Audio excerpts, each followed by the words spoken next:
Hello everyone, কেমন আছো সবাই? আশা করছি ভালো আছো। তো দেখতেই পাচ্ছ, আজকে এখানে যাচ্ছি, গাড়ি থেকে ভিডিওটা করছি। তো সকাল থেকে ভাবছিলাম ভিডিওটা করব, সময় হয়নি। তার মধ্যে মেয়েকে স্কুল পাঠানো ছিল, তো সেজন্য ভিডিওটা করে উঠতে পারিনি। তো এখন গাড়িতে উঠে গেছি, তো এখান থেকে ভিডিওটা স্টার্ট করলাম আজকে। তো আজকে সারাদিন কি করব, কি কোথায় যাচ্ছি তোমাদের সবটাই শেয়ার করব। তো আমি একা যাচ্ছি না, দিদি আমার সাথে যাবে, মানে আমার ননদ যাবে। তো আমি লঙ্কা থেকে উঠে গেছি, তো দিদি ডবকা থেকে উঠবে। তো এখন যাব আজকে নগাঁও, তো সেটার জন্য আজকে ভিডিওটা করা, ভাবছি তোমাদের কাছে শেয়ার করি একটু। আজকে যাব ডাক্তার দেখাতে, তো সেখানে এখন যাওয়া। তো যেতে যেতে একটু ভিডিও করে নিয়েছিলাম, জায়গাটা ভালো লাগছিল। দেখো সামনেই পাহাড়, সেজন্য একটু ভিডিও করে নিলাম। তো এই মেডিকেলটা দেখছো যে নগাঁওতে আছে মেডিকেলটা, তো এই মেডিকেলে আজকে দেখাবো। আগে এখানে দেখিয়েছিলাম কিন্তু ওষুধ খেয়ে ভালো পাইনি, তো সেই জন্য এখানে আসা আজকে।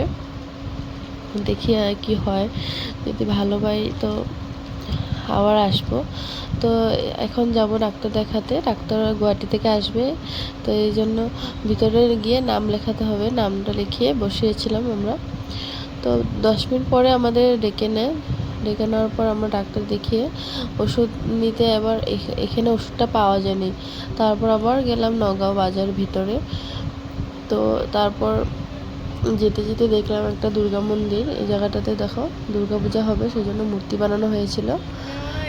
তো সেই জন্য একটু ভিডিও করে নিলাম, ঢুকে নমস্কার করে একটু ভিডিও করলাম। তো এখন টোটোত করে চলে যাব কিছু খেতে। আসার সময় জানো কিছু খেয়েও আসিনি, একটু চা মুড়ি খেয়ে চলে এসেছিলাম। যদি ভেবেছিলাম ডাক্তার যদি কিছু দেয় টেস্ট করতে, সেই জন্য আর খেয়ে আসা হয়নি। তো ভাবলাম একটু পিৎজা খেয়ে নিয়ে ডমিনোজে এসেছিলাম। তো দিদি বললো চলো, আমাদের ওখানটায় পাওয়া যায় না, সেই জন্য এখানে আসতে হয়। পাওয়া যায় মানে ডমিনোজ নেই, শুধু দোকানে কিছু কিছু দোকানে বিক্রি করে, শুধু এমন একটা ভালো না।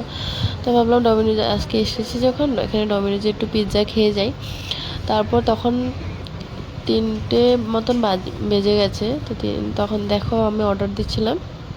অর্ডার দেওয়ার পরে 15-20 মিনিট বসে থাকার পর পিৎজা ফাইনালি আসলো।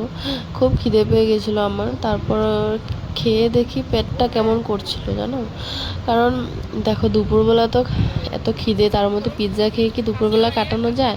তাও পেটটা ভরে গেছিলো, কিন্তু পিৎজাটা খেয়ে আমার ভালো লাগেনি, মুখটা ঘুরে এসেছিলো। দিদি তো এক পিস ফেলেই দিল।